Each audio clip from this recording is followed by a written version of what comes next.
Bem-vindas aí as participações de vocês, tá bom? Então, hoje a gente vai conversar sobre as adaptações do zooplâncton, né? A gente viu na última aula os componentes desse grupo, né? A gente viu que a gente pode grosseiramente separar em dois grandes componentes, né? Que é o protozoplâncton e o metazoplâncton, né? O protozoplâncton é para aquele pessoal que tem mais paciência, trabalhar com aqueles organismos muito pequenininhos, né? Que são unicelulares, com tamanho inferior a 20 micrômetros, né? E o metazoplâncton é que a gente tem os organismos maiores e tem uma diversidade de formas maior. E que, por isso, a gente vai até conversar um pouco mais sobre eles. Mas eu vou explicar mais para frente, né, ao longo da aula, porque que acaba que a gente vai ter bem mais diversas, né, as adaptações para o metazoplâncton do que para o protozoplâncton, tá? Então, hoje a gente vai falar alguns tipos diferentes de abordagens em termos de adaptações, certo?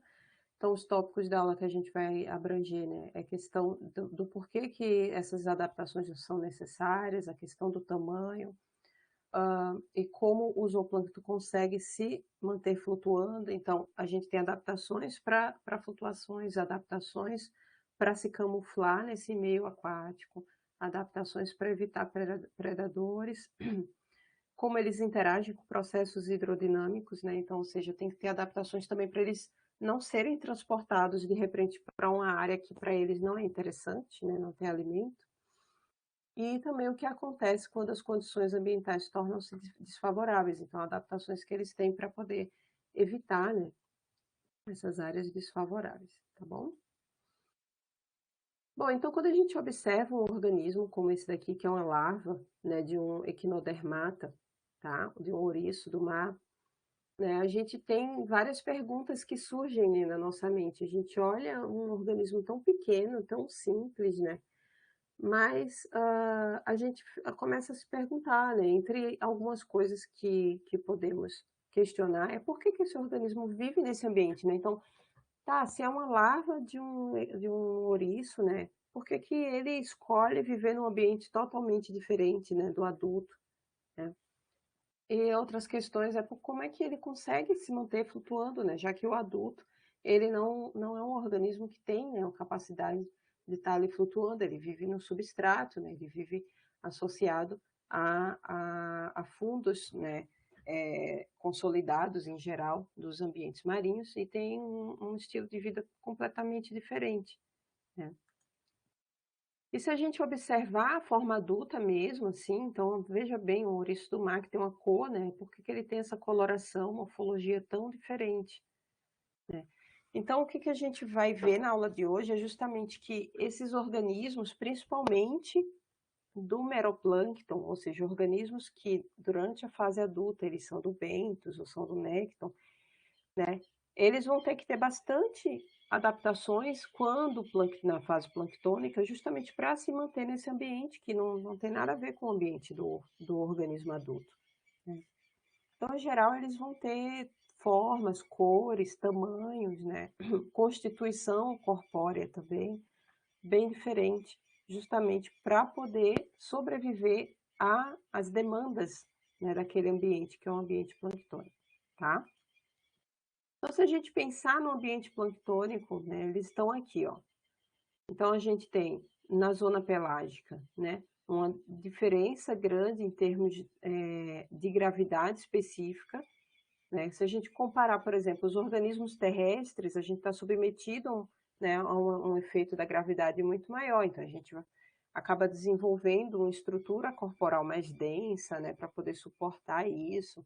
As plantas terrestres também, né? Então as árvores para atingir aquelas dimensões grandes, né, precisam de um sistema de vasos lignificados para poder suportar e transportar também essa água, né, ao longo do corpo do tronco, né, da planta e etc. No ambiente aquático a gente já não vai ter isso, mas de qualquer forma essa gravidade ela não é nula, né? Então esses organismos estão sempre sofrendo esse efeito dessa gravidade específica e a tendência deles é aos poucos irem afundando, né? Se isso acontece para o fitoplâncton, por exemplo, né, isso é ruim, porque eles vão se afastar dessa zona eufótica, que eles são totalmente dependentes, e vão para áreas mais escuras em que para eles não é adequado, né? Porque, obviamente, eles não vão conseguir fotossintetizar, tá? Para o zooplâncton, isso não é tanto problemático, exceto, claro, para os herbívoros. Então, os organismos do zooplâncton, que são herbívoros, eles precisam ficar próximo, né, do seu alimento aqui na zona eufótica, que é o fitoplâncton, obviamente, para poder sobreviver. Então, eles vão precisar se manter nessas zonas mais superficiais. Outros organismos do zooplâncton, que são carnívoros, são detritívoros, né, eles já conseguem se distribuir a profundidades maiores, né, sem ter muito problema. Mas, mesmo assim, eles precisam, claro, estar suspensos na coluna d'água, porque eles são organismos que vivem no ambiente pelágico, né? Então, além dessa questão da flutuabilidade, eles também têm outros problemas, né? Como, por exemplo, variações ambientais que podem ser muito bruscas em termos verticais, né, e horizontais também. Então, eles precisam se manter dentro daquela faixa que para eles é ótima ali, né, de pressão, de salinidade, temperatura, né, todos esses fatores que variam bastante com a profundidade, né, eles vão ter uma faixa ótima ali para estar habitando, e isso implica para que eles tenham adaptações para, né, se manter nessa faixa ótima, certo? E uma coisa muito importante que tem no ambiente pelágico é a ausência total de abrigo. Então, eles estão num ambiente tridimensional, né? E que eles não têm onde se esconder. Eles vão estar ali, vão ver e serem vistos, né? Por todos os lados, para cima, para baixo, para um lado, para o outro, e não tem onde esconder, não existe abrigo. E isso faz com que eles precisem, né, de adaptações especiais para evitar ser visto facilmente, né? Então, são várias as táticas que esses organismos têm que ter para poder superar como é que eu posso dizer, esses obstáculos, né? Superar essas dificuldades que o ambiente planctônico vai estar impondo para esses organismos, né? E aí a gente vai falar um pouquinho de cada uma dessas adaptações, né? Seja ela para que eles fiquem flutuando, para que eles evitem ser vistos, para que eles se mantenham em locais com características ambientais adequadas, tá? Bom, primeiro a gente vai falar com essa questão de flutuabilidade e a gente vem pergunta para nós, né, assim, essa questão do tamanho, se o tamanho do plâncton importa, né? Aqui nessa tabela que a gente já viu em outras aulas, a gente vê que o plâncton ele tem uma variação grande de tamanho, né, de 0,02 micrômetros até cerca aqui, né, de 200 centímetros, tá? E isso faz com que, claro, cada vez que esse organismo passa de uma categoria de tamanho para outra, isso vai implicando numa dificuldade para esses organismos flutuar, né? Quanto maior o organismo, a gente vai ter uma menor razão da superfície pelo volume.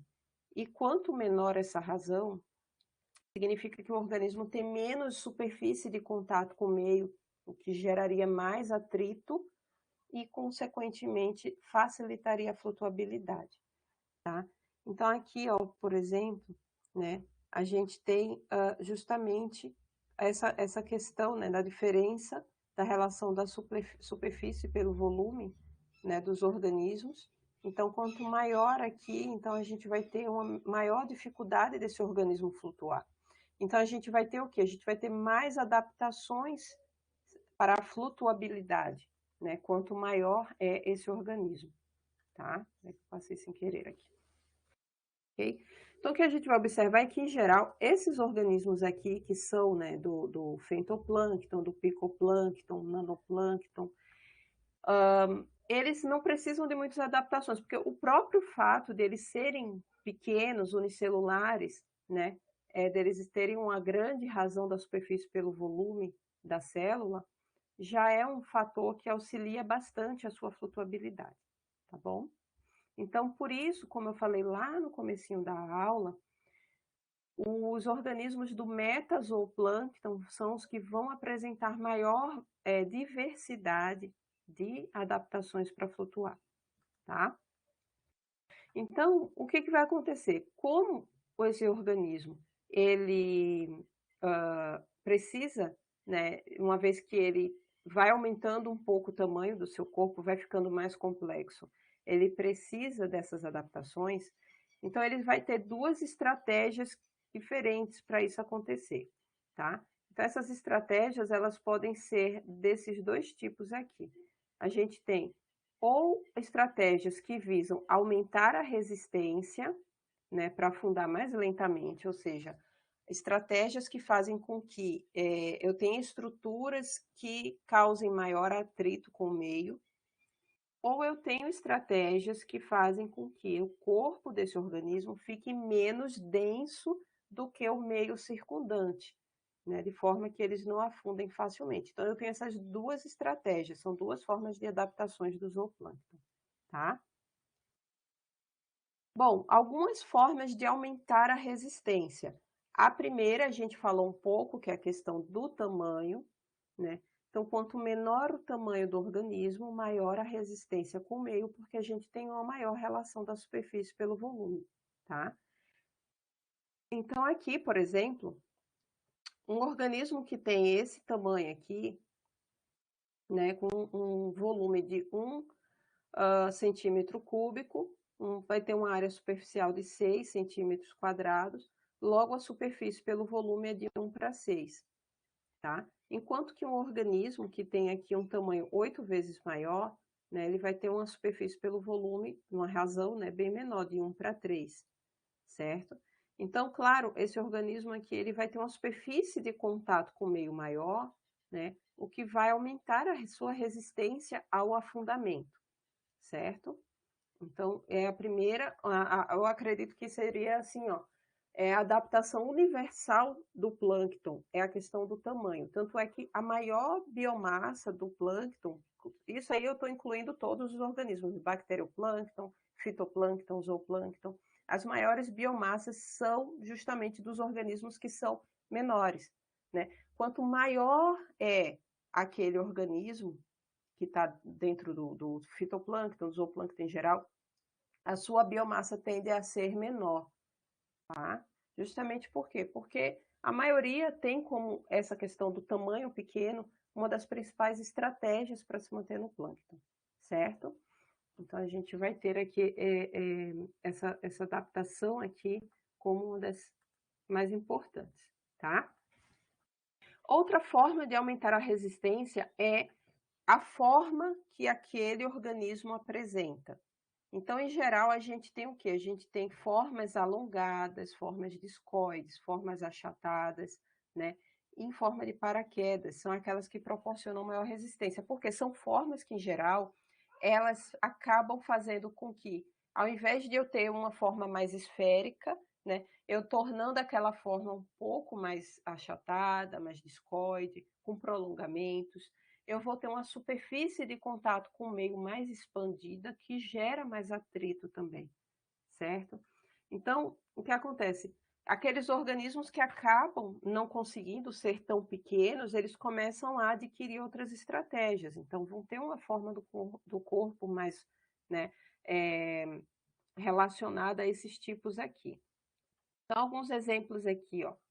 A gente tem formas achatadas, então tem aqui esse poliqueta, né, o Tomopteris, ele é um poliqueta bem achatado, enquanto a maioria dos poliquetas bentônicos, eles são mais cilíndricos, né, eles têm uma forma do corpo que é mais densa, mais cilíndrica, esses que são planctônicos, eles são bem achatados, justamente para ter essa maior, né, área de contato do corpo ali com o meio.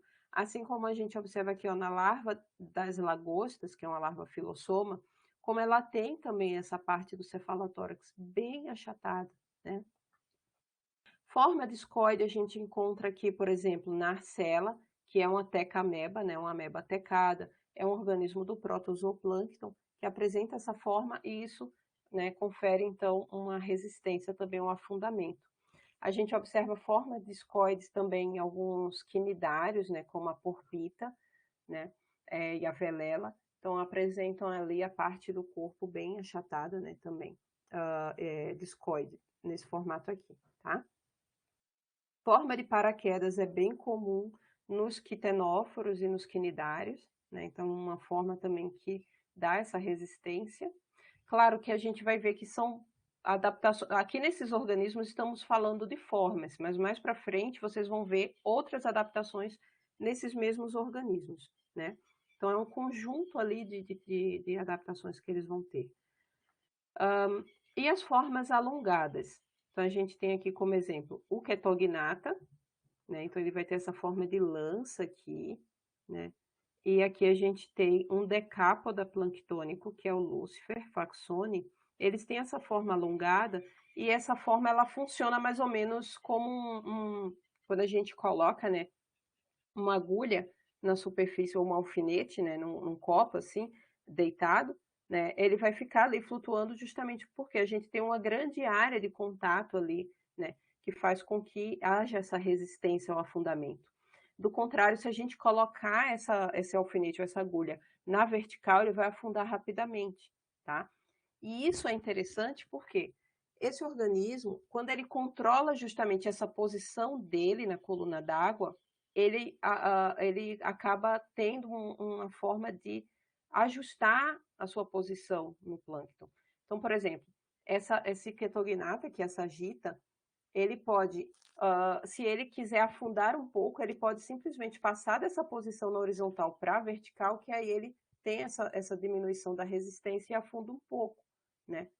Então, isso também é uma forma de ele poder alternar entre afundamento e manutenção ali na coluna d'água, quando é interessante para ele, né?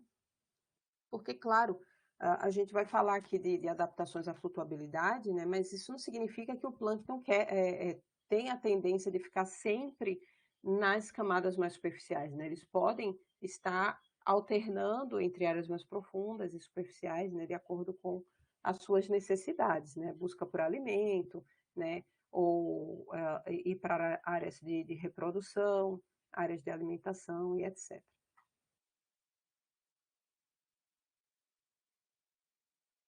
Com relação à forma, além da forma geral do organismo, a gente pode ter algumas estruturas, né, acessórias no corpo do zooplâncton que auxilia também para aumentar a resistência ao afundamento, né? Então, essas estruturas podem estar na forma de espinhos, cerdas, plumas, né, e expansões corporais, né, áreas expansíveis que também configuram essa resistência ao afundamento.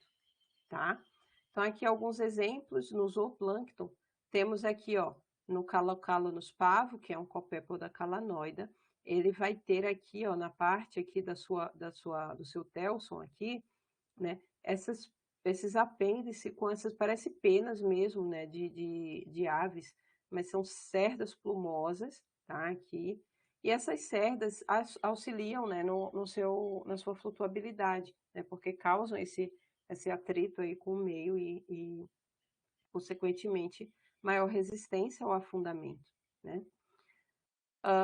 Com relação a espinhos, a gente vai ter vários também organismos do zooplâncton que apresentam espinhos, mas eu coloquei um aqui que apresentam esse espinho em geral bem proeminente, que são as zoeias de Anomura, né? Então, a Anomura é um crustáceo, né, braquiura, que é representado por aqueles caranguejos eremitas, né, que na fase adulta eles utilizam as conchas de moluscos como proteção, tá?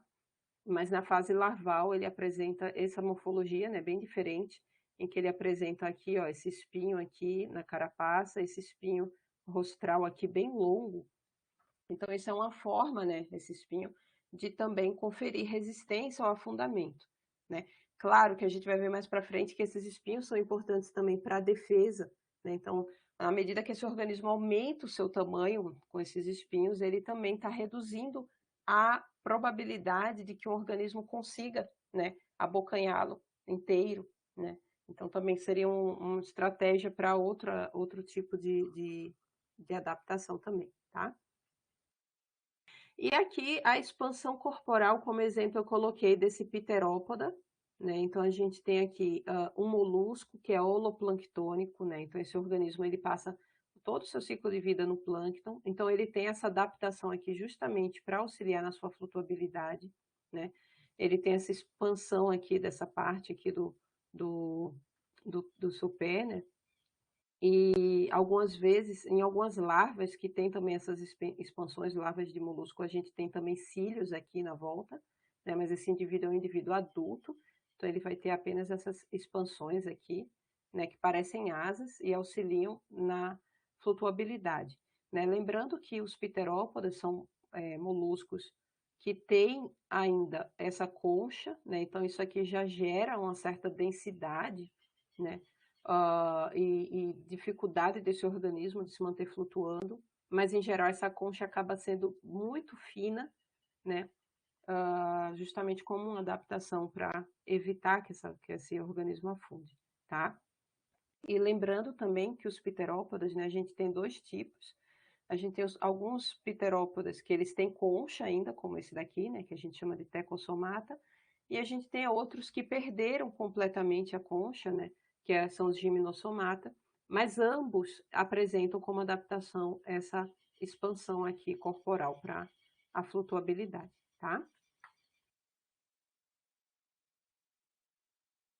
Outra forma de aumentar a resistência que está relacionada com uma alteração na forma do organismo é a formação de colônias, né? Então, quando a gente tem a formação de colônias, essas colônias muitas vezes aumentam essa área de atrito, né? No sentido de tornar aquele conjunto de organismos algo mais discoide, né? Algo que tem uma superfície de contato com o meio maior, né? Só que, assim, a formação de colônias para o zooplâncton é algo que não é muito comum, certo? Isso a gente vai observar mais nos organismos do fitoplâncton. Mas, ainda assim, alguns organismos do protozooplâncton, como conoflagelados, por exemplo, podem formar colônias, né? E eu coloquei alguns aqui do metazooplâncton que formam colônias, como esse salpide aqui, né? Que são taliáceos, são um plâncton gelatinoso, e formam essas colônias muito, muito, muito extensas, né? E que, claro, como eu falei antes, também tem outras adaptações aqui que auxiliam na sua flutuabilidade, né? E muitas vezes essas colônias também não servem só para a questão da flutuabilidade, mas também para a defesa, né? A gente tem aqui um outro organismo que são os sifonóforas, que são quinidários coloniais e são holoplanctônicos, né? Mas no caso dos sifonóforas, a gente tem essas colônias também formadas para divisão de tarefas, digamos assim, né? Porque a gente tem organismos que são morfologicamente adaptados para alimentação, outros para reprodução, outros para defesa, né? Então, a formação de colônias para o metazooplâncton, ela não tem muito essa função de flutuabilidade, né? Ela auxilia, mas não é o motivo principal, né, da formação da colônia, como a gente observa para o fitoplâncton, tá? Então, no fitoplâncton, a gente tem a formação de colônia como algo muito importante, né, para auxiliar na flutuabilidade, certo? Bom, a gente passa da questão da forma, né? A gente viu a questão do tamanho, a forma, agora a gente tem outro meio, outra forma de auxiliar na flutuabilidade que não está relacionada com o aumento da resistência do organismo ao afundamento. Agora a gente vai falar de maneiras que o zooplâncton tem de se tornar menos denso, né? De ter o seu corpo menos denso ou com a densidade o mais equivalente possível à densidade do meio circundante, tá? E aí a gente tem algumas estratégias. A primeira é a presença de vacúolos de gás, né, e flutuadores, ou seja, a gente vai ter estruturas, né, em que a gente vai ter o armazenamento de gás ali dentro, e claro, esses gases acabam fazendo com que esse organismo fique menos denso, né, e flutue com mais facilidade, tá? Em geral, a gente vai ter gases produzidos pelo metabolismo do próprio indivíduo, né? Sendo muito importante também em organismos que habitam neutron. Por quê? Porque os organismos do Neuston, eles são aqueles que ficam logo nos primeiros centímetros ali da coluna d'água, né? Então, para eles é importantíssimo ficar, de fato, flutuando ali, onde eles vão ter o alimento, né? Eles vão ter as condições a que eles são adaptados, certo? Então, aqui tem dois organismos de exemplo, né, do zooplâncton que apresentam flutuadores. Então, a gente tem, por exemplo, aqui um molusco, que é a jantina. Então, a jantina, ela produz um muco, e nesse muco ela, né, vai produzindo essas bolinhas e forma uma espécie de flutuador aqui. Tá? Então, esse flutuador faz com que ela permaneça ali na superfície. Outra importância que essas estruturas têm para o organismo do Neuston é que eles dependem, muitas vezes, do vento também para transportá-los, né? E esses flutuadores, uma vez que eles ficam, né, aqui na interface entre a água e a atmosfera, então esses flutuadores acabam atuando como se fossem velas, né, de barcos, né, em que esse vento ele vai, como é que eu posso dizer, impulsionando, né, esses flutuadores na, na, na direção, né, enfim, eles vão sendo levados na direção desse vento aí de uma forma passiva, né. E aqui a gente tem o quinidária, que é a fisália, né, que vocês devem conhecer bem, que é a caravela portuguesa, e que apresenta então esse flutuador aqui, né, onde é secretado um gás produzido pela colônia, que é uma colônia também, né, então tem um organismo que é responsável aqui pela parte do flutuador, e a gente tem organismos também aqui nessa colônia que são responsáveis pela alimentação, pela reprodução e etc. Tá? Então aqui seria uma forma, né, uma adaptação para reduzir a densidade. Outra forma de reduzir a densidade, ao invés de eu estar acumulando gases, eu posso ter substâncias líquidas que são menos densas, e entre elas a principal seriam óleos, né? Então a gente tem lipídios que vão ser armazenados. Isso é bastante difundido na maioria dos organismos do metazoplâncton, né? E do próton também. E é importante porque, além de auxiliar na flutuabilidade, também pode servir como uma reserva de energia. Então, aquela reserva de lipídio ali, aquele estoque de lipídio, né, uma vez que esse organismo esteja necessitando, né, de energia, né, vai ter esses lipídios como suprimento, tá? Então, alguns exemplos aqui. Então, a gente tem aqui, ó, uma larva de caranguejo, né, então é um estágio que a gente chama de megalopa, e nela a gente observa aqui, ó, duas gotinhas de óleo, né? Então essa gotinha de óleo aqui tanto pode servir como reserva energética, mas auxilia na flutuabilidade, né? Então, em geral, os organismos que são meroplanctônicos, a gente vai observar bastante essas gotas de óleo aqui, né? Nos copépodas também, as gotas de óleo são bem visíveis, bem comuns, né? E outros crustáceos planctônicos também, tá? Aqui nos ovos de peixes, vocês observam também, né, cada bolinha branca dessa aqui é uma gota de óleo, tá? Claro, isso varia de espécie para espécie. Tem espécies de peixes que os ovos vão ter uma gota, outras vão ter duas, três, enfim, ou aqui várias, né, como nesse exemplo aqui. Esse outro ovo aqui, se vocês observarem bem, né, a gente não consegue observar nenhuma gota de óleo, né? Inclusive, é uma forma de identificar alguns grupos, né, de ovos de peixes, é justamente através da quantidade, né, de gotas de óleo que tem nesses ovos, né? Claro, juntando outras características também, tá?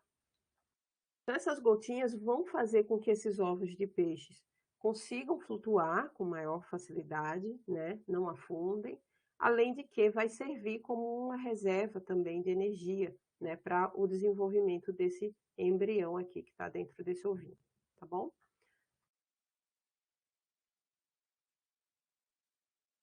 Bom, outra forma de se tornar menos denso é a forma, né, com que esse corpo ele é constituído, quais as substâncias que tem, né, dentro do corpo do organismo. Então, o mais difundido que tem, principalmente para o plâncton gelatinoso, é o elevado percentual de água que vai ter presente no corpo do organismo. Então, obviamente, quanto mais água eu tenho dentro, né, do corpo daquele organismo do zooplâncton, ele vai flutuar mais facilmente, porque, obviamente, a gente vai ter uma substância, né, com a densidade semelhante com o meio circundante, tá? Então, a gente vai ter substâncias gelatinosas, né, a gente vai ter bastante água dentro desses organismos que flutuam com facilidade. Então, um exemplo que a gente tem mais claro, né, mais emblemático, são das águas vivas, né, e dos quitenóforos, em que a gente vai ter aí 95% do corpo constituído por água, né? Então, esses quinidários e quitenóforos, eles são quase que totalmente compostos por água, e isso faz com que eles consigam flutuar com grande facilidade, né, no ambiente planctônico, tá?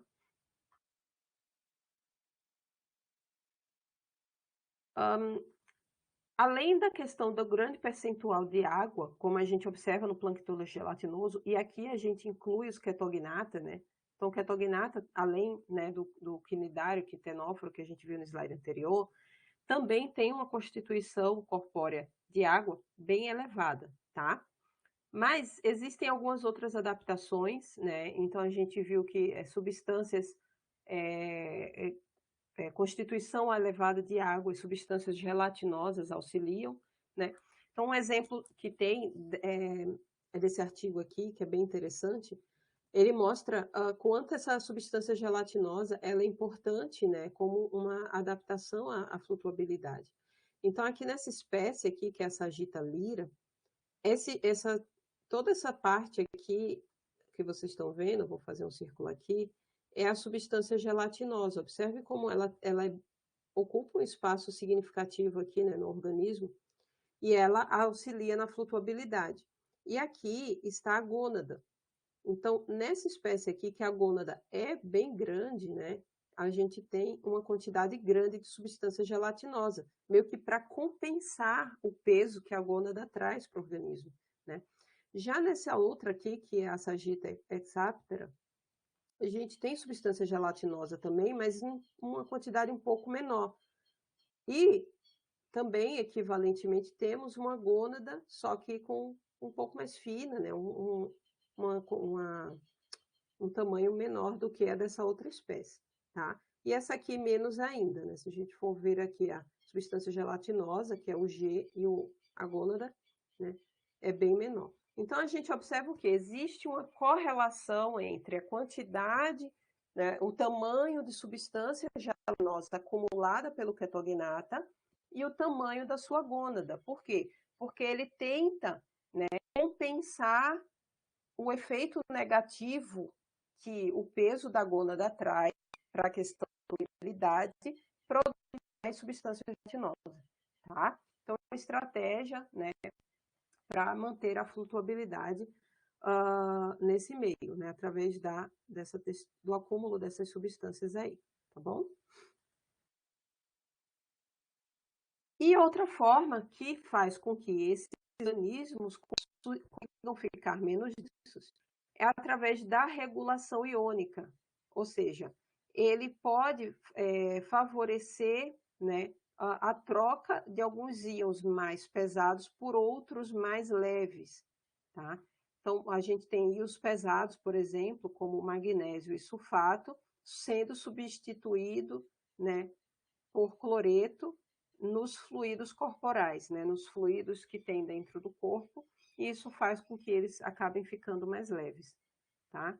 Então, aqui, por exemplo, nesse cefalópoda, né, planctônico, a gente tem uma concentração bem elevada de cloreto de amônio, né, nos seus fluidos corporais, justamente como uma estratégia para que ele consiga flutuar com maior facilidade, tá?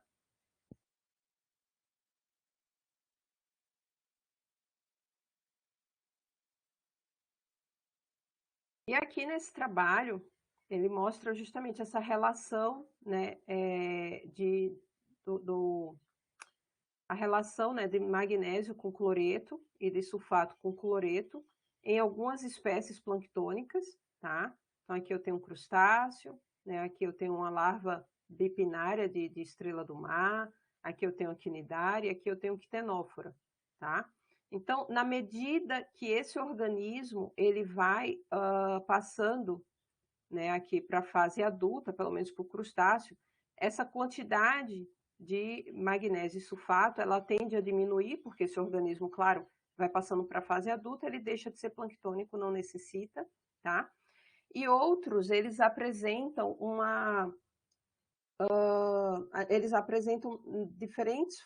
em diferentes partes do corpo, por exemplo, nos quinedários e quitenóforos, né, a gente tem uma diminuição desses íons mais pesados na mesogleia, né, enquanto que no fluido gastrovascular esses íons mais pesados são um pouco maiores.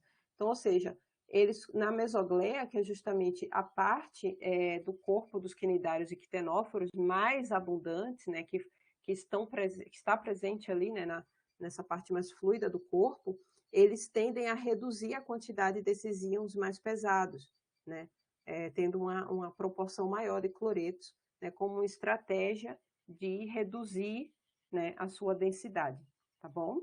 Então, existem essas estratégias.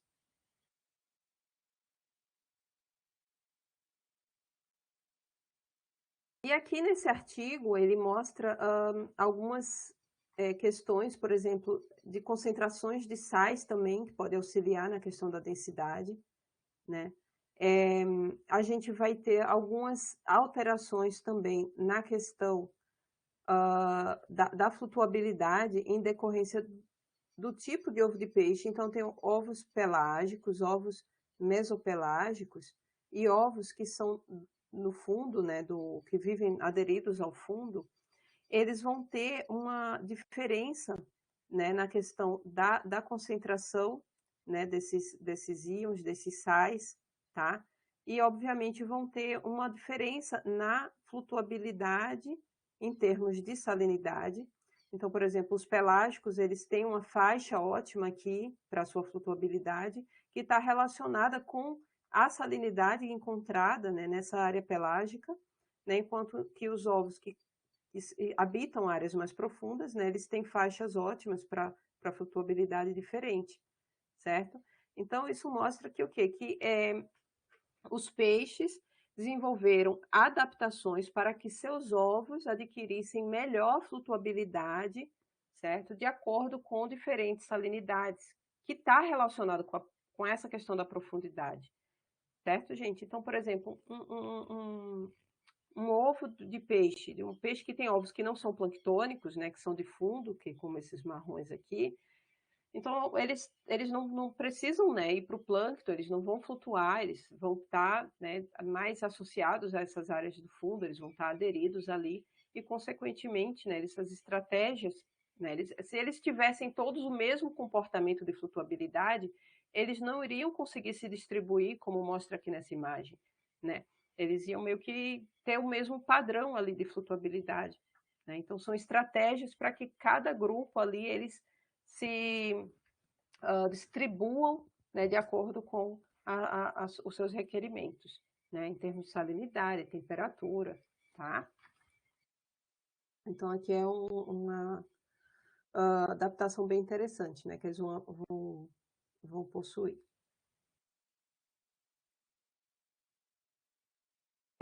Aqui eu coloquei esse trabalho porque eu acho ele muito interessante. Ele não tem nada a ver com adaptações do plâncton, mas ele tem a ver em como a poluição por microplástico está afetando, né, essa questão da flutuabilidade dos organismos planctônicos, assim como das suas pelotas fecais, né, assim como desse papel que o plâncton tem, né, de estar, como é que eu posso dizer, enriquecendo áreas mais profundas com matéria orgânica, tá?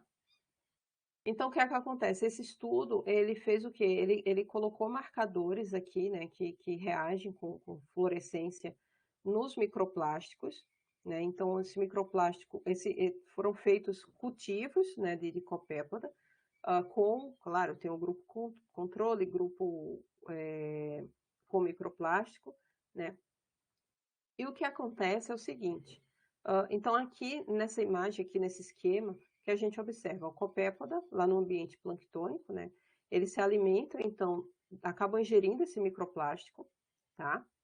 E aí o que acontece? Os que ingerem, de fato, o microplástico, que seria esse daqui, né? Eles vão ter pelotas fecais aqui, ó, que tem essas bolinhas aqui, que não afundam tão rapidamente quanto os que não ingerem o microplástico. Então, esse aqui, essa pelota fecal não tem microplástico, então ela vai para o ambiente, né, no fundo, ela acaba pesando mais. O microplástico torna a pelota fecal mais leve, tá? Então, o que acontece? O que acontece é que isso está afetando nos oceanos a velocidade com que essa que a gente chama bomba biológica, né, esse transporte do carbono, né, da superfície para as áreas mais fundas, que é auxiliado pelo zooplâncton também, acaba sendo afetado. Por quê? Porque essas pelotas acabam não afundando tão rápido, porque o microplástico torna elas mais densas, e acaba que outros organismos que são detritívoros, então tem copépodas que se alimentam, né, de detritos, incluindo pelotas fecais, acabam consumindo também, né? Então, favorece a contaminação não só na superfície, mas essa contaminação acaba ocorrendo em áreas mais profundas do oceano também, tá? E também eu posso ter a liberação desse microplástico antes mesmo, né, de que ele chegue nessas camadas mais profundas, ou seja, eu vou ter a disponibilização desse microplástico, né, não só na superfície. Então, para quem pensa que a poluição fica só ali na superfície, não, a gente tem esse Eucopépoda transportando, né, essa poluição para as áreas mais profundas, tá? Então, eu coloquei esse artigo justamente para a gente pensar, né, que a gente vai ter esse efeito negativo nos organismos, na flutuabilidade deles, né, em decorrência dessa contaminação por microplástico. Então, seria o quê? Seria uma alteração na densidade do organismo, né, por conta de substâncias, mas nesse caso são substâncias que, além de influenciar na flutuabilidade, são tóxicas, né, esses organismos, tá?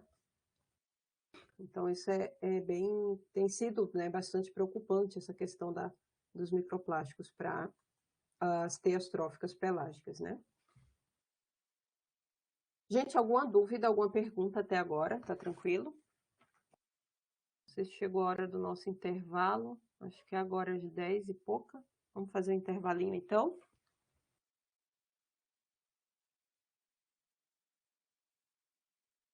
Prof, Oi, Ricardo. bem, Tudo qual, bem? qual geralmente é o gás produzido naqueles óculos? Então, a maioria do gás ali é gás carbônico mesmo, né? Que eles produzem dentro daqueles vacúolos, tá? Tu falas lá da Jantina, né? Da caravela? Uhum. Uhum. O da caravela eu não tenho certeza. O da caravela eu não tenho certeza. Acredito que não seja gás carbônico, não. Mas eu não estou conseguindo lembrar exatamente qual gás ali. Mas a gente pode ir atrás dessa informação. Essa daí eu não tenho como te dizer, tá? Mas eu acredito que não seja gás carbônico, não. É um outro gás que eu não estou conseguindo lembrar agora. Tá bom? Tá bom, Vou dar uma olhada aqui, se eu acho essa informação. Aí a gente já, na volta do intervalo, a gente vê essa questão para não ficar dúvidas. Tá bom? Então vamos lá para os nossos 20 minutos de intervalo. São 10h12, 10h32 a gente volta aqui para continuar, então. Tá? Até mais, gente.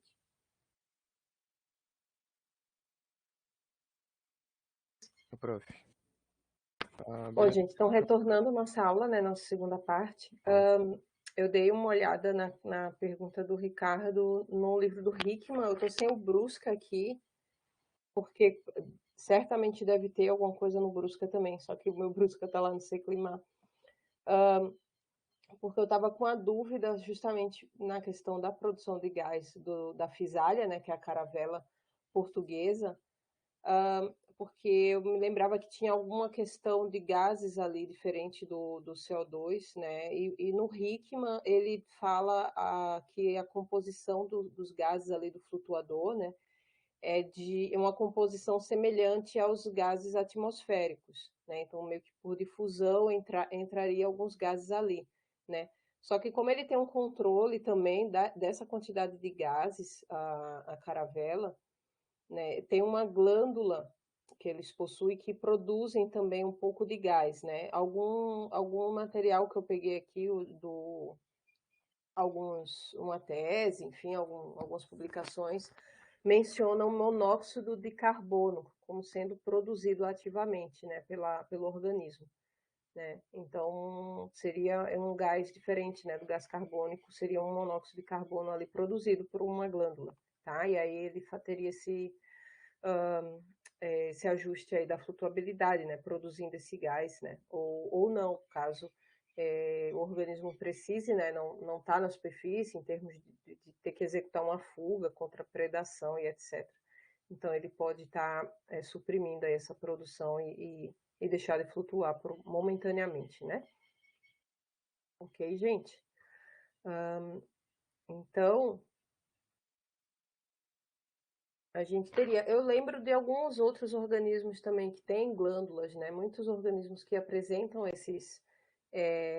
essas câmeras, esses compartimentos, né? Ou eles botam no próprio metabolismo, né, o CO2 ali que naturalmente seria excretado, né? Então aproveitam esse gás ali para estar acumulando nessas câmaras, mas alguns possuem glândulas também, né? Como é o caso da bexiga natatória dos peixes, né? Só que aí a gente não está falando de plâncton, mas nos peixes eles também secretam ativamente gases ali, né? Dentro dessa bexiga natatória, e a gente vai ter uma composição, às vezes, um pouco diferente, né, do que esse gás carbônico apenas, tá?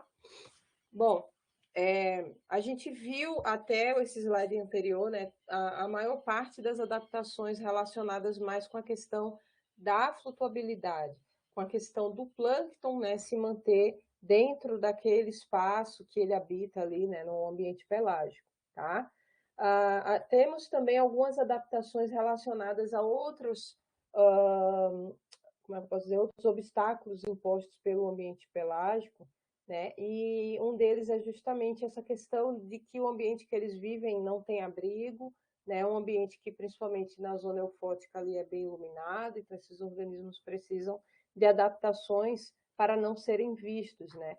E isso aí vai estar relacionado a esses padrões de camuflagem que podem ser exibidos pelos organismos do plâncton, né?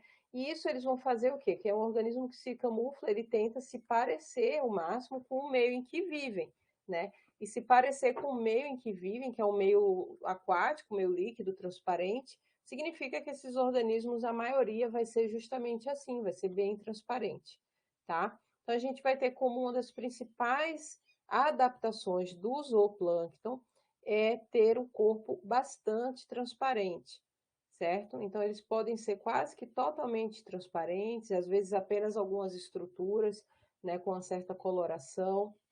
Muitas vezes, em decorrência da própria alimentação do organismo, né? Então, se alimentar de algas ricas em carotenos acaba fazendo com que esse organismo tenham, né, eles tenham reservas de óleo, de ácidos graxos ricas em caroteno também, vai ter uma coloração um pouco avermelhada, né, num local ou outro, mas isso vai ser bastante variável, né? Então, esses organismos que são bastante transparentes, claro, para evitar ser vistos, eles também têm como adaptação, como técnica, né, para poder se manter transparente a maior parte do tempo, apresentar uma rápida digestão do alimento, né? Porque, claro, o organismo é transparente, mas ele ali se alimentou, o próprio conteúdo alimentar faz com que esse organismo acabe tendo um pouco mais de cor, né, ali no ambiente planctônico em decorrência desse conteúdo alimentar, tá? Então, aqui alguns exemplos, né, de organismos de vários grupos aqui, o quanto que eles são transparentes, né? Então, aqui a gente tem na letra A, um anfípoda hiperídeo, né? Ele tem olhos bem grandes, compostos, contudo, bem transparentes, né? Observem que quase a totalidade do corpo do organismo, né, vai ser bem transparente, algumas partes só com um pouquinho de cor, como essa parte avermelhada aqui, né, na cabeça, tá? Então, são organismos que, claro, além da questão da transparência auxiliar na camuflagem, ela é um reflexo do elevado conteúdo de água que vai ter no corpo, né, que vai ser a adaptação para a flutuabilidade, certo? Então, aqui um outro exemplo, né, que temos, aqui vamos na letra B para seguir a sequência, né, aqui a gente tem um quitenófora, né, um quitenófora que apresenta, né, essa transparência, além do grande conteúdo de água, né, e por último aqui a gente tem um cefalópoda, né, que é um cefalópoda planctônico, e normalmente esses cefalópodas, muito embora a gente olhe e pareça serem grandes, né, mas eles são pequenos, né, eles atingem aí poucos centímetros de tamanho, né, e aí eles são bastante transparentes, justamente para se camuflarem, né, nesse ambiente aquático, tá? Outros organismos do zooplâncton, ao invés de serem transparentes, podem apresentar cores crípticas, né? Cores que fazem com que eles, ao invés de se confundirem com o ambiente aquático, eles fiquem, na verdade, invisíveis. Né? Isso vai ocorrer principalmente em áreas em que diferentes comprimentos de onda, né, conseguem atingir essas áreas mais profundas. Né? Então, a gente tem alguns comprimentos de onda, aquele dos espectros vermelho e laranja, né, que se acabam não atingindo essas grandes profundidades, né, a gente vai ter mais o azul e o verde. Então, esses organismos vão ter justamente essas colorações relativas a esses espectros que não conseguem atingir essas grandes profundidades, né, que é esse laranja e esse vermelho, tá? Então, aqui, organismos do zooplâncton em áreas profundas, né, o que a gente chama o zooplâncton mesopelágico, batipelágico, né, eles vão ter essas cores aqui justamente porque, né, quando a gente tem a profundidade aqui aumentando, esses espectros aqui, né, eles acabam não chegando, não atingindo, e obviamente um organismo que tem uma coloração vermelha, como esse espectro ele não está presente nessa profundidade, né, esse organismo acaba se tornando que invisível, né, ele fica invisível porque ele não, esse espectro de onda não vai ser refletido porque ele não está presente nessa profundidade, tá?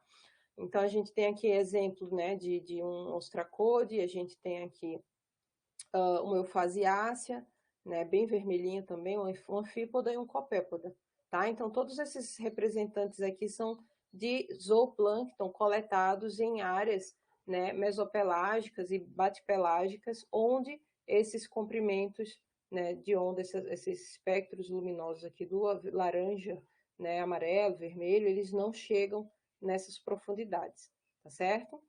Isso acontece, claro, para outros organismos, sem ser do zooplâncton também, né? Organismos do nécton, né? Vários peixes de profundidade aí, e moluscos, crustáceos, né? Que são bentônicos também, apresentam cores crípticas justamente como uma estratégia, né, de camuflagem e evitar a predação, tá?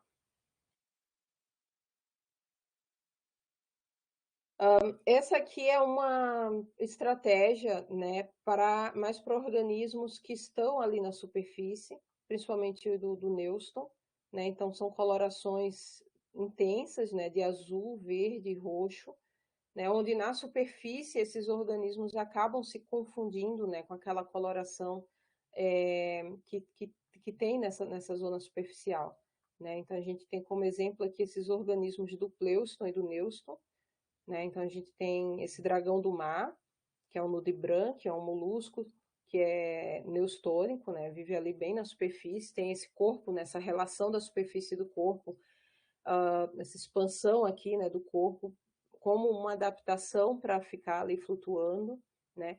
E aqui a gente tem um quinidário, que é uma porpita, né? Observa a forma discoide como uma estratégia, flutuabilidade também, tá?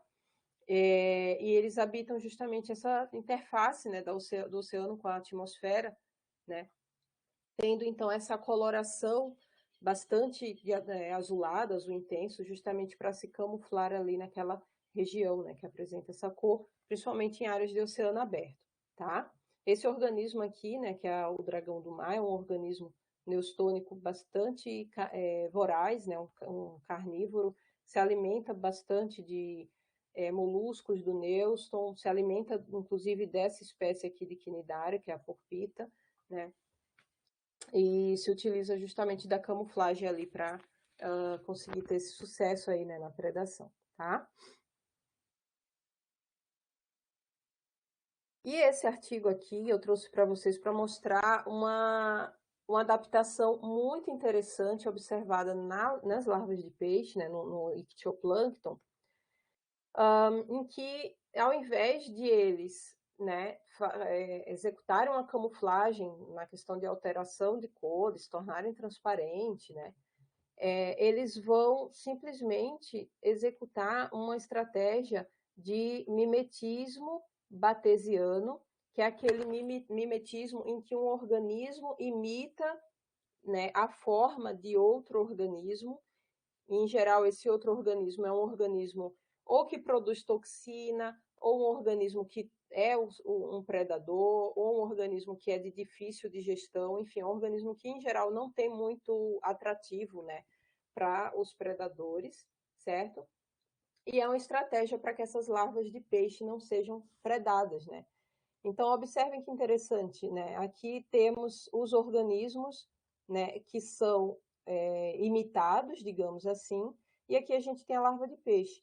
Então, aqui é uma larva, essa aqui, ó, gente, uma larva zooplanctônica, né, um ictioplâncton. É uma larva de, eu não sei se vocês conhecem por esse nome, solha, né, mas o linguado, são aqueles peixes que, quando são adultos, vivem ali no próximo ao substrato, né? Eles têm aquele formatozinho achatado, os dois olhos virados para o mesmo lado, né? Só que enquanto eles são larvas, eles têm essa forma e eles têm esse como se fosse um tentáculo aqui, né? Eles têm um prolongamento aqui do corpo aqui, essa larvinha, e ela fica parecida com esse organismo aqui, né? Então, se vocês lembrarem na aula passada, isso aqui é um plâncton gelatinoso, né? É um taliáceo da família das salpas, né? Que a gente viu que elas apresentam esses prolongamentos aqui. Então, ela meio que está mimetizando a forma de uma salpa, tá? E nesse outro exemplo aqui, a gente vai ter uma outra larva, essa aqui é uma larva de peixe, que a gente chama de larva leptocéfalos, é uma larva de enguia, a larva de moreias, elas têm esse formato aqui, elas são bem transparentes, tá? E ela está mimetizando esse organismo aqui, que é um ctenófora, certo? Que é um outro plâncton gelatinoso, tá? Aqui nesse outro exemplo, a gente tem, nesse aqui de cima, ó, a gente tem, de novo aqui, quitenóforas, tá? Esses dois aqui, tentaculata, né? Que vocês observam os tentáculos. E aqui a gente tem o organismo que está mimetizando, né? Aqui novamente temos uma larva de solha, né? Ou de linguado. E aqui a gente tem uma outra larva aqui, que eu não lembro a família, mas é de peixe. A larva é só essa parte aqui, ó, gente. E aqui ele tem esses filamentos gigantes que essa larva tem, esse ornamento, que é justamente para imitar os tentáculos do quitenófora, tá? E por último, temos essas duas larvas aqui de peixe imitando um Chetognatha, certo? Então aqui, ó, ela tem, essa aqui é uma larva, eu não sei dizer para vocês exatamente a família, mas ela tem a morfologia parecida com as larvas de sardinha, de anchova, né? Elas são larvas alongadas assim, e ela não só tem um formato parecido com Chetognatha, como ela tem aquele comportamento que eu falei para vocês, que quando ela quer afundar, ela fica na vertical e quando não, ela fica na horizontal. Então, elas, no plâncton, acaba tendo até um comportamento de locomoção, né, de movimentação quando se sente ameaçada, parecida com do Chetognatha, tá? E aí ela acaba mimetizando aqui esse organismo, que é o Chetognatha, tá certo? Então, isso aqui é uma coisa bem interessante, né? Uma estratégia, uma adaptação das larvas de peixe para evitar a predação. Aí ficar até o formato, né, e o comportamento ali na hora de se locomover semelhante a outros organismos, tá? Alguma dúvida, gente, com relação até agora essa questão de como é que se diz, adaptações, né, contra a predação, utilizando mimetismo, diferentes cores, tranquilo? Ok. Bom, a gente tem, com relação a adaptações para evitar a predação, né, a gente tem também, obviamente, o próprio sistema locomotor dos organismos. Então, por exemplo, os crustáceos planctônicos, as larvas de peixes, elas se locomovem, elas são planctônicas, mas, claro, elas têm a sua pouca mobilidade, mas tem, diferente do fitoplâncton, né, que conta mais com flagelos, tem uma mobilidade um pouco mais restrita, tá? Então, elas têm como adaptações a própria fuga aos predadores, né? Então, uma vez que aquele organismo foi detectado ali, passou, né, todo não funcionou todo aquele esquema de ter cor diferente, imitar outro organismo, ela vai ter que ter estratégias, né, de detectar essa ameaça, ou os que são predadores detectar a presa, né, e se locomover para poder fugir ou então buscar essa presa. Então, para isso, eles vão possuir receptores químicos ou mecânicos, né, que vai detectar presa, detectar predadores ou parceiros sexuais. Então, o plâncton é aquela coisa imensa, né, aquele ambiente tridimensional, como eu falei. Então, é importantíssimo essas estruturas para que esses organismos consigam, né, se localizar ali, localizar o que tem na sua volta, tá? Então, esses receptores químicos muitas vezes detectam cheiro, né, detectam substâncias, né, que são liberadas por outros organismos, né? Eles podem também detectar movimento de outros organismos que causam distúrbio naquele ambiente, né, distúrbio ali na água, certo? Então, todas essas estruturas vão estar presentes na forma principalmente, né, desses cílios, né? E tem algumas estruturas que são as chamadas estetáticos, presentes nos copépodas, tá? Como vocês estão observando aqui, tá? E aqui em maior aumento, que são quimiosensores, né? Que vão localizar, vão sentir, mas como se fosse sentir o cheiro, né? No caso aqui de parceiros sexuais, então aqui como exemplo a gente tem os machos apresentando uma quantidade maior dessas estruturas do que as fêmeas, né? Nessa espécie aqui que é a Calanus fimarquicus, justamente porque o macho aqui, né? Obviamente vai, no caso aqui dos copépodas, localizar essa fêmea para poder realizar a copulação, tá? Mas, da mesma forma, essas estruturas, nesses estetáticos, também podem servir para detectar, né, predadores ou presas, certo? Bom, isso aqui é com relação à quimiorrecepção, mas através de mecanorreceptores também é possível, né, localizar. Então, muitos dos crustáceos do zooplâncton apresentam, né, essas cerdazinhas, a gente viu em diversas fotos, né, de organismos, e servem também para estar percebendo qualquer perturbação ali no ambiente aquático, tá?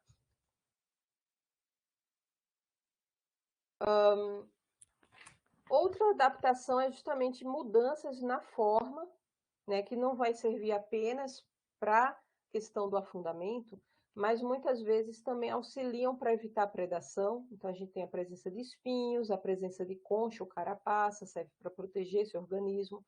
A presença de células urticantes, né, serve para defesa e serve também para capturar presas, como temos aqui no exemplo desse quinidário, né, do grupo dos cubozoas, né, que são altamente urticantes, né, podendo inclusive causar a mortalidade de seres humanos, né, desse grupo dos cubozoas, são os que apresentam essas toxinas mais potentes, tá?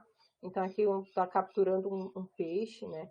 Então esses organismos têm essas características no seu corpo que auxiliam também na defesa ou também no ataque, tá? Eu vou ter, claro, se a gente for falar de todos os organismos que tem no zooplâncton, a gente vai observar muitas estratégias diferentes, né? Então coloquei apenas algumas aqui. Então, um exemplo de espinhos, a gente viu lá no caranguejo anomura, né, que tem aquele espinho bem longo, que auxilia na sua defesa, né, contra a predação. Aqui eu coloquei alguns exemplos de larvas de peixes, né, do ictioplâncton. Então, observem aqui, ó, o peixe-lua, na fase adulta, ele tem essa morfologia aqui, que é totalmente diferente da sua fase larval. Então, na fase larval, observe o quanto de espinho que esse organismo tem, ó, na volta do seu corpo aqui, justamente como uma forma de defesa contra a predação, tá? Aqui outro exemplo, ó, o peixe borboleta, né? Ele na fase adulta ele não apresenta praticamente nenhum espinho aqui, né, na volta do corpo, quanto que na fase larval ele apresenta aqui, ó, esse espinho enorme aqui, outros espinhos aqui na frente, né, na parte superior da cabeça, aqui também na volta da cabeça. E tudo isso é uma adaptação, né, para evitar a predação, né, para evitar que algum outro organismo consiga, né, abocanhar esse organismo, tá? A presença de conchas, né, é algo que, por um lado, é difícil porque vai afetar na flutuabilidade, né? Então é complicado, é algo que tende a ser evitado, mas também pode servir para a questão da proteção. Então, dois exemplos aqui. Temos um tintinina, que é um ciliado, né? Então aqui a gente tem um organismo do protozoplâncton, que tem uma concha, uma lórica aqui na volta, né, da célula, serve para a proteção aqui do organismo, que fica aqui abrigado, tá? Além de torná-lo maior também. E aqui a gente tem um exemplo do metazoplâncton, que é um pterópoda, né, do gênero Cresseis. Então ele tem essa concha de carbonato de cálcio, mas muito fina, muito delgada, muito delicada, mas que de qualquer forma, quando esse organismo é atacado, ele tende a se abrigar aqui dentro dessa concha, né, numa tentativa de evitar a predação, tá? Então a concha hilórica, elas podem estar presentes em alguns organismos. Outra estratégia é a bioluminescência. Então, para evitar a predação, alguns organismos do zooplâncton produzem flashes de luz, né, a partir de uma reação química, né, que a gente tem uma proteína degradada por uma enzima, né, que é a luciferina degradada pela luciferase. Claro que não é uma composição química única que essas substâncias têm, então, dependendo do organismo, a gente tem diferentes composições, é um grupo de substâncias, né, essas luciferinas, que está presente em diferentes organismos, tá? Então, é uma reação que produz uma luz que não produz calor, né? Ou seja, é uma reação química que ela não vai liberar calor, mas vai liberar essa energia na forma de fótons, né? Que é essa luz produzida, né?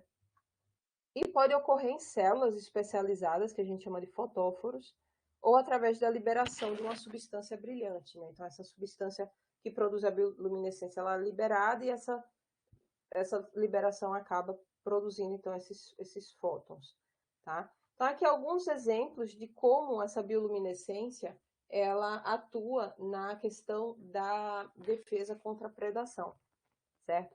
Então, a gente tem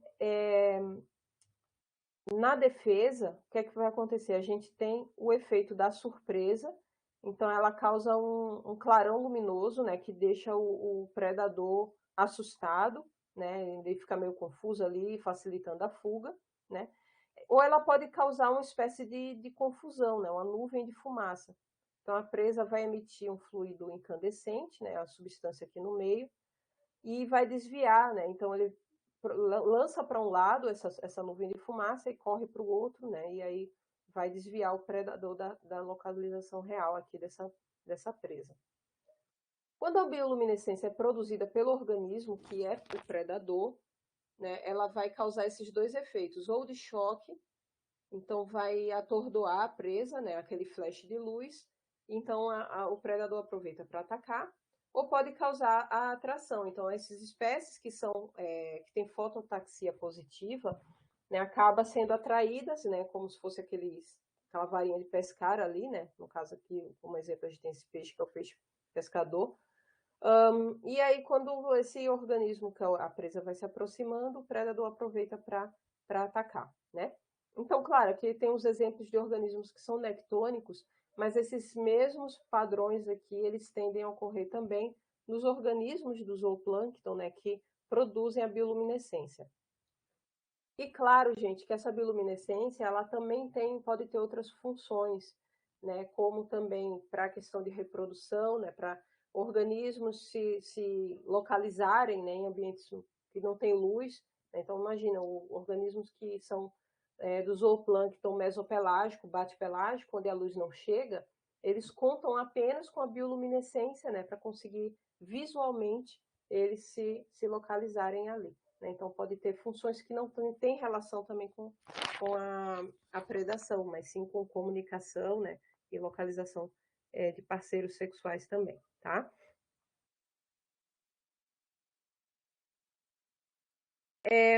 Existem fatores no ambiente planctônicos, né, que são esses processos hidrodinâmicos que fazem com que esses organismos acabem ou precisando ir para outros locais, né, ou precisam se manter nesse ambiente que ele está, nessa profundidade, né, nessa localização, porque é mais favorável, né?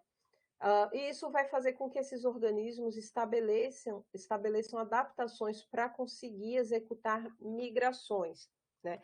As migrações mais conhecidas dentro do zooplâncton são os que a gente chama de migrações verticais, tá? Essas migrações verticais, elas podem ser de dia para noite, né? Então, em geral, o que acontece? A gente tem aquele zooplâncton que é herbívoro, né? Mas durante o dia evita as áreas superficiais, né? Porque acabam sendo mais visíveis e podem ser predados. Então, durante o dia, eles ficam na camada mais profunda e durante a noite eles vão para a superfície para se alimentar. Né? Então, para isso, eles precisam de algumas adaptações. Né? Algumas estratégias que eles podem fazer para que isso aconteça é esse tipo de migração aqui, que é a migração seletiva por maré. Tá? Então, aqui nesse exemplo, o que a gente tem? A gente tem nesse sentido aqui que vocês estão vendo, né? Aqui é como se eu tivesse no sentido da costa e aqui é no sentido do oceano aberto, tá? Então, quando a gente tem a maré enchente, ou seja, a maré está subindo, esse organismo ele tende a ir para a superfície, justamente para ser empurrado em direção ao continente, certo? Quando essa maré troca e começa a ser vazante, se ele permanecer na superfície, o que é que vai acontecer? Ele vai ser levado de volta. Então, para ele não é interessante, é como se ele tivesse gasto energia para nada. Então, o que é que ele faz? Ele vai para as camadas mais profundas, onde esse efeito, né, da maré é menos intenso, né? Então, ele permanece durante a maré vazante nas águas mais profundas, e depois, quando a maré novamente vai ser enchente, né, vai começar a encher, ele sobe novamente para a superfície. O resultado final é que esse organismo ele vai ter um transporte em direção à costa, favorecido por essa maré enchente. Tá certo, gente? Isso acontece bastante em organismos, né, que utilizam ambientes costeiros, por exemplo, ambientes estuarinos, lagoas, né, como áreas de berçário. Então, eu posso ter um exemplo que a gente tem bem emblemático aqui é os camarões, né? Então, camarão, o siri, normalmente eles reproduzem lá na plataforma, né? E aí as larvas planctônicas, elas quando vão se desenvolvendo, elas têm que buscar os berçários, as áreas abrigadas e rasas. E para isso elas vão retornando para as áreas costeiras através desse tipo de transporte aqui que vocês estão vendo, tá? Que é o transporte através de migrações verticais sincronizadas com as marés, tá bom? Eu posso ter o contrário também, eu posso ter organismos que, ao invés de permanecerem, de fazer esse movimento, né, das áreas da plataforma para as áreas costeiras, eles fazem o contrário, das áreas costeiras para as áreas da plataforma continental. Aí, nesse caso, o que é que eles vão fazer? Eles vão ficar na superfície durante as marés vazantes, ao invés de ser durante as marés enchentes que a gente viu aqui, tá? Então, aí o que é que vai acontecer? O resultado final é que esse organismo aqui, ele vai ser exportado das áreas costeiras para as áreas da plataforma, tá? Isso aqui a gente vai observar em algumas espécies de crustáceos também, né? De caranguejos, por exemplo.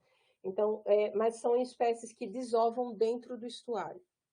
Então, eu tenho, por exemplo, espécies de caranguejo de mangue que na época de reprodução, vai lançar seus ovos, né, e que vão eclodir, obviamente, em seguida, dentro da área estuarina, e aí essas larvas, elas procuram se desenvolver em áreas mais estáveis da plataforma continental. E aí elas vão fazer esse tipo de migração aqui. Elas vão, durante a maré vazante, ficar na superfície, durante a enchente elas ficam no fundo para que elas não retornem, né, para a área costeira, e assim sucessivamente até atingir a plataforma, tá? E nesse último exemplo aqui, né, é quando a gente tem uma seletividade não só com relação à maré, mas a gente tem uma escolha também do horário do dia. Isso aqui é só durante a noite, tá? Então, esse organismo, ele apenas durante a noite, né, ele acende aqui na superfície durante a enchente para poder ir para o estuário, né, evitando durante o dia, né, tá na superfície por conta da predação também, tá? Então, essa é uma estratégia, uma adaptação dos organismos do zooplâncton para conseguir se deslocar. Então, não é porque o organismo ele é planctônico que ele também ele tem zero autonomia, né? Ele tem zero direcionamento no seu deslocamento. Então, ele de uma forma indireta, utilizando as marés correntes, eles conseguem alcançar áreas que são adequadas ao seu desenvolvimento, tá certo? Através desse tipo de variação aqui na sua posição na coluna d'água. Tranquilo, gente, essa questão da migração?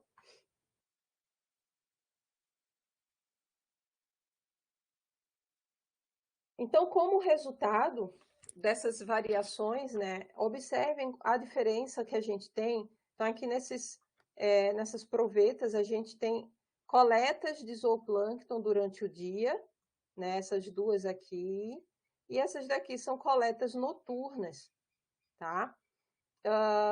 Então, observem aqui, ó, a quantidade de zooplâncton nessa proveta. Aqui tem um pouco menos, mas também é durante a noite, né? Enquanto que as durante o dia a gente não tem praticamente nada.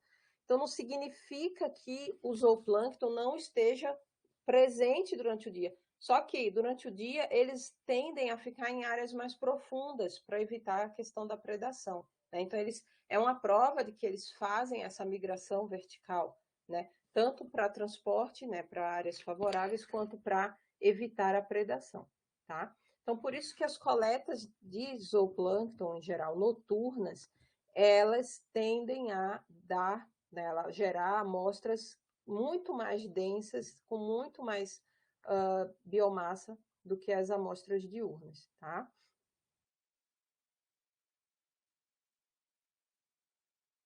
Bom, com relação às condições ambientais, né, as condições desfavoráveis, outras adaptações que a gente pode ter, além da questão da migração, são o encistamento, né, ou a dormência, tá? Então, a dormência é quando o organismo suspende temporariamente o desenvolvimento, né, desse organismo.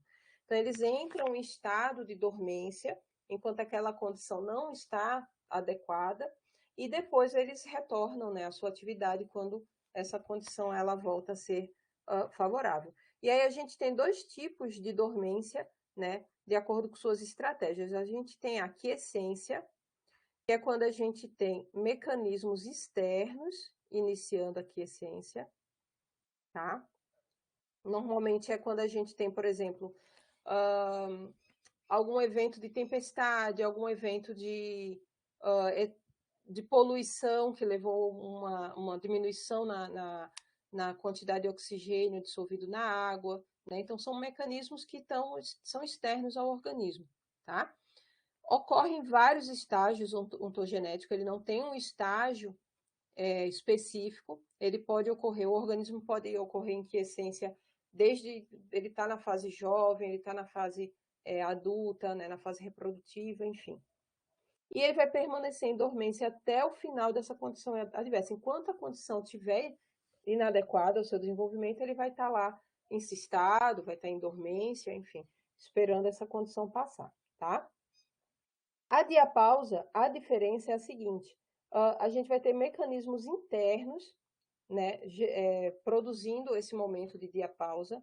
Então, são mecanismos como se fossem relacionados ao relógio biológico do indivíduo, né? Então, esses mecanismos, em geral, ele está associado, por exemplo, ele tem um start externo, por exemplo, sazonalidade, né? Mudança na quantidade de alimentos disponíveis, ou mudança na temperatura do ambiente, certo? Mas ele vai estar relacionado a esse relógio biológico interno também do organismo, que vai perceber, por exemplo, que a gente está tendo uma mudança na temperatura, né, na sazonalidade, né, e, consequentemente, na concentração de alimento que está presente no meio.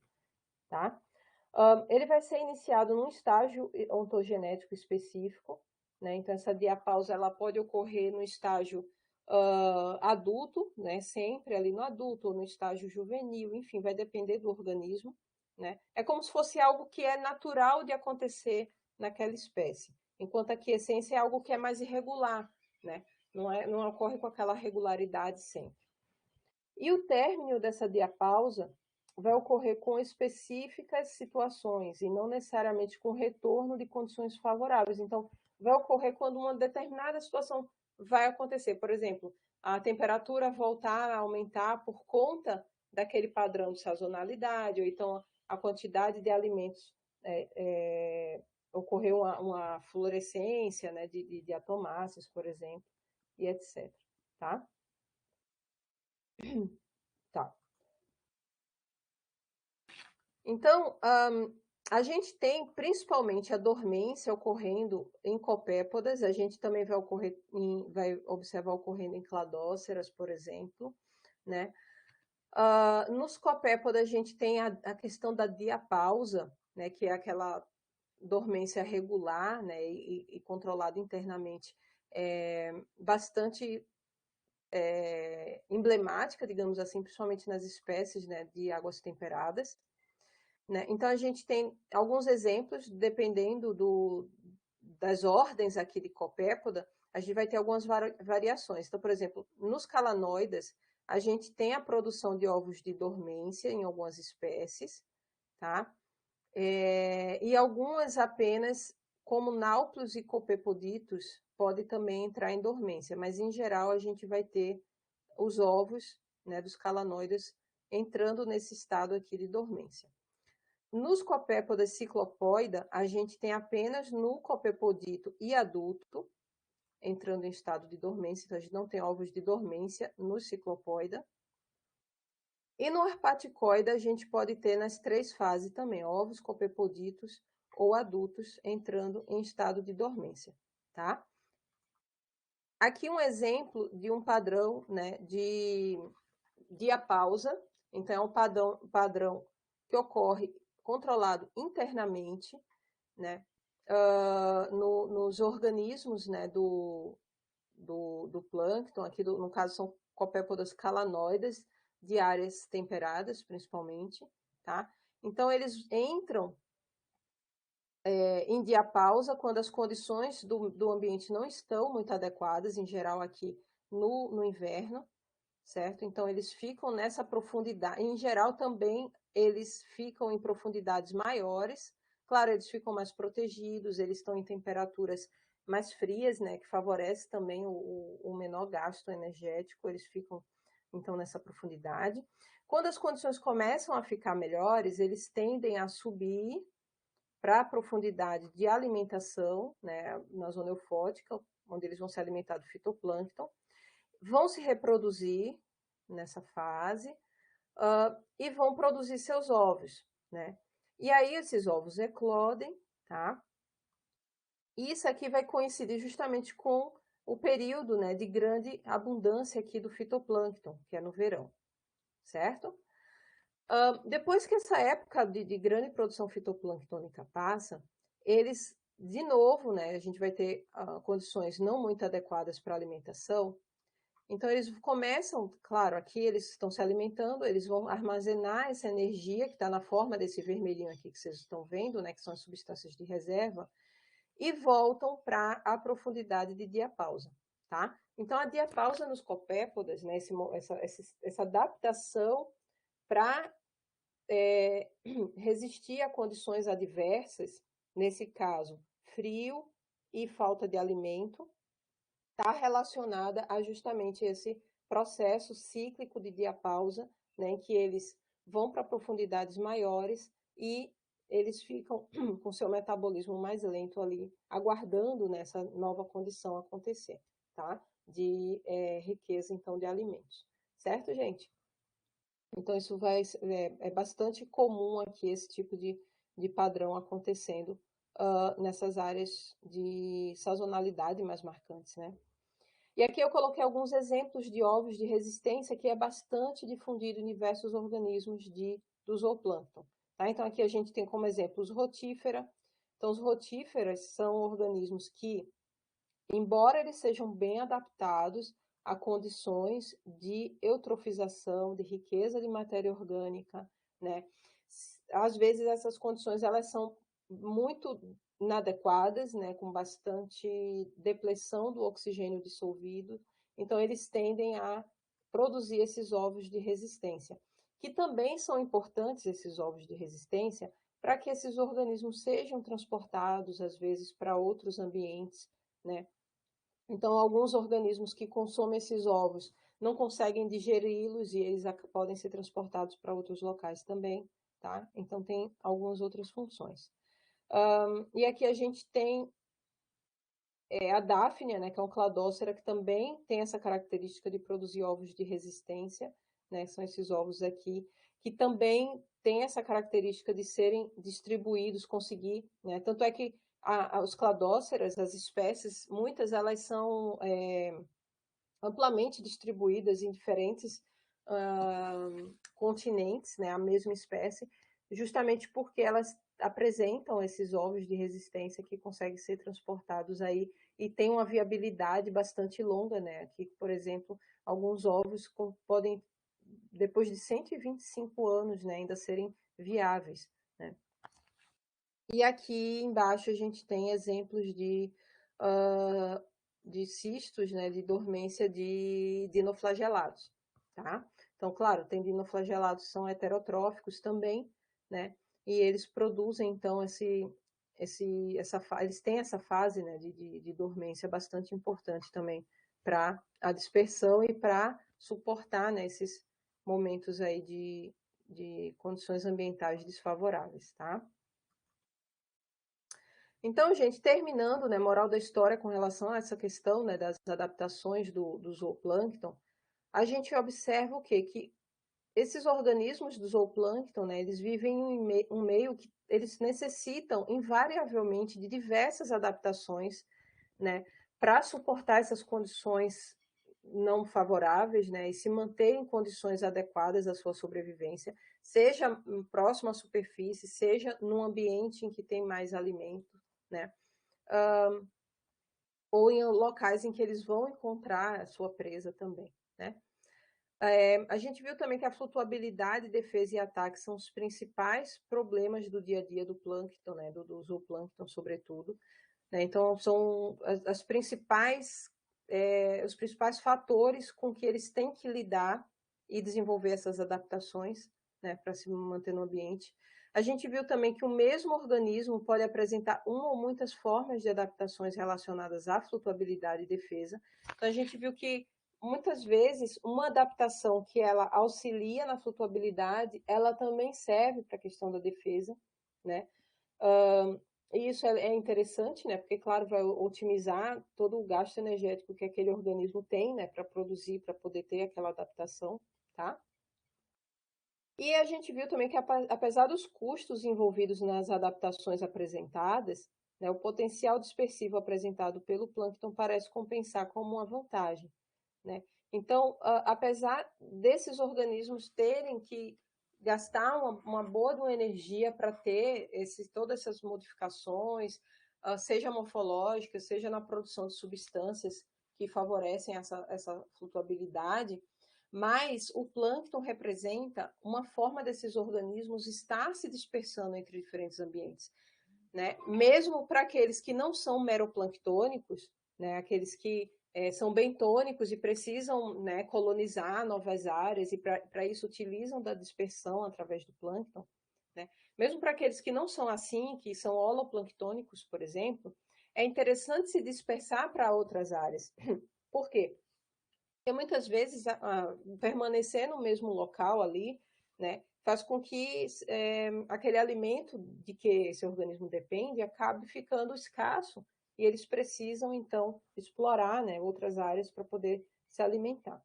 Né? Além de que é importante para eles se dispersar para áreas mais profundas para poder se abrigar, né? Ou também encontrar um parceiro sexual, né? E etc. Essas outras funções não diretamente relacionadas com a alimentação, tá certo? E é isso, gente. Tem algumas bibliografias indicadas aqui, né? Infelizmente, algumas não disponíveis dentro da biblioteca, mas eu deixei aqui no slide, né? Caso vocês consigam achar alguma coisa em PDF aí na internet, né? Ou na biblioteca também, tá? E então a gente encerra a nossa aula ou por hoje e deixo para vocês aí algum questionamento, vocês têm alguma dúvida, alguma pergunta com relação a adaptações do zooplâncton?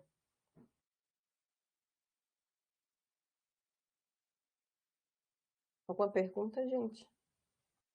Eu coloquei um vídeo aqui, eu vou compartilhar para vocês um vídeo, peraí, rapidinho.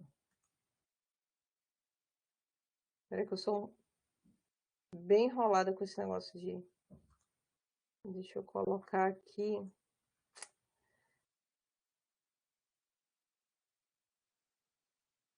Vocês estão vendo o vídeo? Ah, tá. Eu vou colocar um pedacinho de um vídeo para vocês, só para comentar alguma dessas adaptações que a gente viu na aula hoje, tá? Então, deixa eu ver, deixa eu tirar aqui a câmera, aqui fica melhor para vocês verem. Então, aqui nesse vídeo, por exemplo, a gente vê, ó, aqui é um pterópoda, gente, né? Deixa eu ver se eu consigo botar mais lento, porque é muito rápido esses vídeos, não dá nem pra gente explicar direito. Vou colocar aqui mais lento um pouco. Vou voltar aqui pro pterópoda. Aqui. Então, observe, ó, o pterópoda com todas essas adaptações, né? Essa concha bem fina, né? Essas extensões aqui do corpo, né? Então, são organismos, em geral, bem transparentes, né? Aqui um quinidário, aqui outro quinidário, né? Plâncton gelatinoso. Então, aqui eu coloquei esse vídeo mais para a gente ver todas essas adaptações, né? Com relação à flutuabilidade. Então, claro, são organismos que têm essa capacidade, né? De se mover, mas, claro, pelo seu tamanho, né? E também pela própria densidade, né? Eles são leves, né? Eles não se movem então, com tanta habilidade, né? Contra os organismos, como os organismos do nécton. Né? Aqui a gente tem uma colônia de salpas, né? Então, observem também essa questão da grande quantidade de água que esses organismos têm, né? Da transparência também, tá? Deixa eu aumentar um pouquinho a velocidade, que eu botei muito baixo também.